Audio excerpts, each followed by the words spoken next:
Okay, hello everyone. So today is June 21st. I actually wanted to record this video like 3 days ago, but I have been like so swamped with like a lot of things to do, uh, and so that like today I only have time to like read the article today, but this is a very interesting article, and it is trending now that people are talking about John Bolton's memoir, his book. And his book is titled The Room Where It Happened. So he wrote about the time when he was serving as the former, um, I forgot the word for that. I guess it's like military consultant or while he was serving the president of the United States, Donald Trump. And yep, let's get into the article right now. So the article is on the New York Times, and the title of the article is Seizing the Presidencies to Suit His Own Needs. And a subtitle is In a new book, John R. Bolton portrays Donald Trump as a president who sees his office as an instrument to advance his own personal and political interests over those of the nation. Okay, pretty interesting, eh? Let's start. One day in the summer of 2018, John Bolton commiserated with John F. Kelly over the burdens of working for President Trump. Mr. Kelly, then the White House Chief of Staff, had just had another argument with the president in trying to stop him from using the power of his office to punish a political foe. It did not go well. Has there ever been a presidencies like this? Mr. Kelly asked plaintively. I assured him there had not. Mr. Bolton recalls in his new book. That is self evidently true, and yet it bears repeating every once in a while. After more than 3 years of the Trump presidencies, it has become easy to forget at times just how out of the ordinary it really is. The normalization of Mr. Trump's norm busting, line crossing, envelope pushing administration has meant that what was once shocking now seems like just another day. Which is why Mr. Bolton's damning book stands out even among the proliferation of volumes about this president. In 494 pages, the former National Security Advisor. Oh wow, okay, so, well, side note, um, Mr. Bolton was the former security advisor for Donald Trump. Okay, the former National Security Advisor becomes the first person with daily access to Mr. Trump's Oval Office to catalog the various ways that he has seized the presidencies to suit his own needs, much to the consultation of not just liberal critics but a lifelong left bashing conservative stalwart like Mr. Bolton.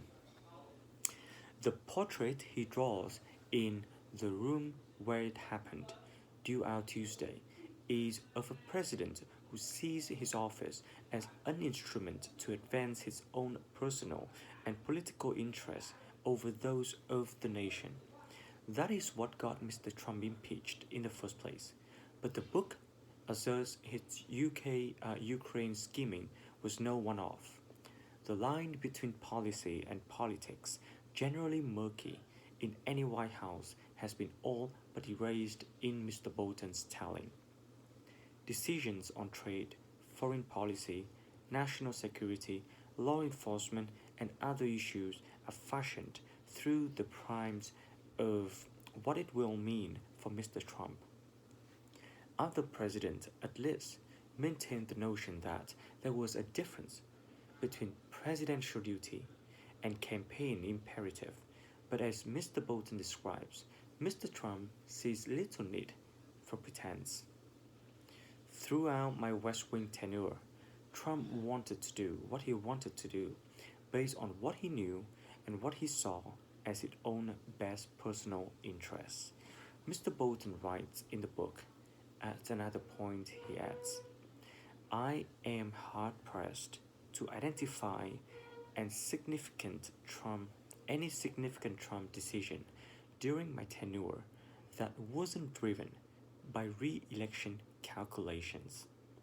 In this portrayal, an erratic, impulsive, and stunningly uninformed, Mr. Trump could make irrational decisions and saw conspiracies behind rocks. In an interview to promote his book, Mr. Bolton told ABC News this week that he had concluded that Mr. Trump was not fit for office and did not have the competence to carry out the job. He added, there really isn't any guiding principle that I was able to discern other than what's good for Donald Trump's re-election. Beyond withholding security aid to a war-torn Ukraine, unless its leaders incriminated his democratic foes, Mr. Trump also sought to intervene in criminal investigations of major firms in China and Turkey to give personal favors to dictators he liked. According to Mr. Bolton, on part of what he described as obstruction of justice as a wave of life. Likewise, Mr. Trump was pleading in a meeting with President Xi Jinping in China to help him win re-election by buying American agriculture products, which he thought would bolster him in farm states. Other presidents have pursued what they saw as their own best interests or were driven by re-election calculations. Even in the farm arena, the grain embargo imposed against the Soviet Union by Jimmy Carter to protest the 1979 invasion of Afghanistan was lifted by Ronald Reagan in deference to American farmers who formed a key voting bloc. Other presidents kept the domestic reaction in mind when making foreign policy decisions, and other presidents exploited the power of their office for political reasons, even before Richard Nixon and the wide array of abuses that fell under the rubric of Watergate. John F. Kennedy ordered the CIA to wiretap American reporters, while the agency under Lyndon B. Johnson infiltrated the 1964 campaign of his Republican challenger, Barry Goldwater. But what Mr. Bolton argues is that Mr. Trump's personal and political interests are the essential elements of this particular presidency, that to him, the rules that governed other presidents in the post-Watergate era are meant to be broken. That has been ever clearer in the month since Mr. Trump was acquitted in his Senate impeachment trial. He has ousted officials who testified for House prosecutors, fired quasi-independent inspectors general who angered him, and publicly pressured the Justice Department to go easy on his associates who have been convicted of crimes. Mr. Trump's defenders say that he is simply exercising control over the executive branch in keeping with an expensive but constitutional interpretation of his power, and that he has every right to demand loyalty and to make decisions with his political future in mind. As with the Ukraine case, they say he has legitimate reasons for his actions, even if they may look unseemly at times. They argue that his supporters want him to break glass in Washington. As for Mr. Bolton, Mr. Trump and his allies dismiss his account as another tell-all. I'm not quite sure what it means. By another disgruntled employee grinding an axe The Washington Swam's equivalent of revenge porn, as Peter Navarro, the president's trade advisors, put it. Bolton's book, which is getting terrible reviews, is a compilation of lies and made up stories, all intended to make me look bad, Mr. Trump wrote Thursday on Twitter. After news accounts about the memoir, many of the ridiculous statements he attributes to me were never made, pure fiction, just trying to get even for firing him, like the sick puppy he is. Mr. Bolton, by his own account and those of other White House officials, actually resigned last September before the president later claimed to have fired him, and Mr. Trump, who has compiled a long record of false and misleading statements, offers a contradictory defense against his former aide, claiming that Mr. Bolton's account is both made up and classified at the same time, without explaining how it could be full of national secrets if it is pure fiction.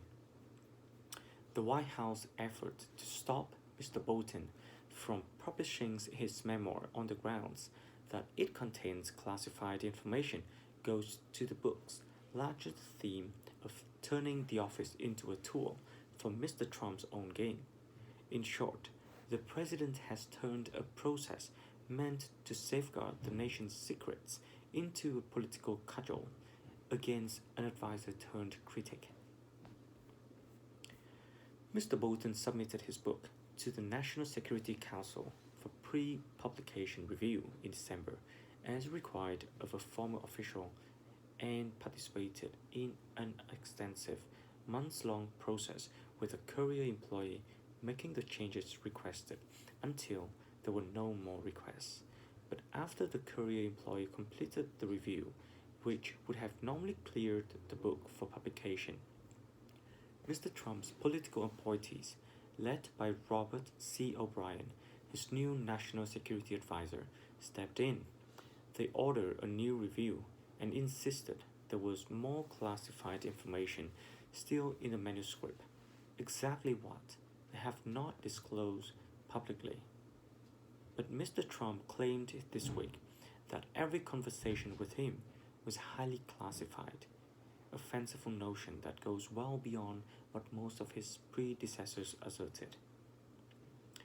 With Mr. Trump vowing to block Mr. Bolton's book from seeing the light of day, the Justice Department then went to court twice this week to stop the book's distribution, a move that four former White House lawyers from the Republican and Democratic administrations said had no precedent that they could think of.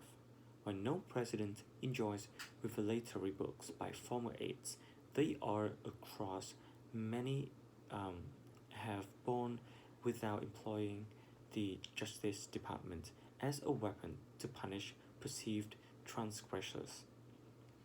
Not that Mr. Trump's usual critics are all that sympathetic to Mr. Bolton, harshly blaming him for not testifying during House impeachment hearings last year and instead holding his information back for his 2 million book.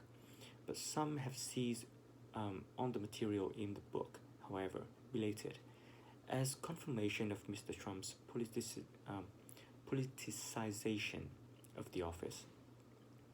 Mr. Bolton, who served in 3 previous Republican administrations, makes clear that Mr. Trump is like no other president of his acquaintance. Consumed by his enemies, Mr. Trump seeks to use his power to strike back. He badgers Attorney General William Barr to prosecute former Secretary of State John Kerry for talking to Iran in supposed violation of the Logan Act. After an irritating leak, he tells his White House counsel to instruct Mr. Barr to arrest the reporters, force them to serve time in jail, and then demand they disclose their sources. And he ordered Mr. Kelly, his chief of staff, to strip security clearance for Trump critics like John Brennan, the former CIA director under President Barack Obama. Mr. Kelly, a retired four-star Marine general, told Mr. Trump it was not prudential and complained to Mr. Bolton that it was Nixonian. Mr. Bolton, no fan of Mr. Brennan, agreed with Mr. Kelly. I thought there was a case against Brennan for politicizing the CIA, but Trump had obscured it by the blatantly political approach he took. Mr. Bolton writes, it would only get worse if more clarence were lifted. Kelly agreed. In the end, many of Mr. Trump's exhortations go nowhere. Mr. Kerry has never been prosecuted. Reporters have not been arrested, and it remains unclear whether Mr. Brennan's clearance was actually revoked, as the president said it was.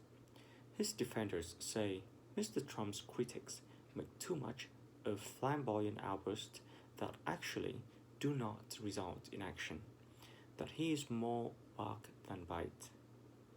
But Mr. Kelly is now gone. Mr. Bolton is now gone, and Mr. Trump faces a 137-day sprint to election that will decide whether he should keep control of the instruments of state for 4 more years. Pretty interesting, eh? So, once again, the article is about the book of a former national security advisor, John Bolton, and it is scheduled to publish next Tuesday, June 24th, I guess. So, well, if you find this article interesting, well, just go ahead and look forward to the book, and hopefully the book can see the light on Tuesday. Okay,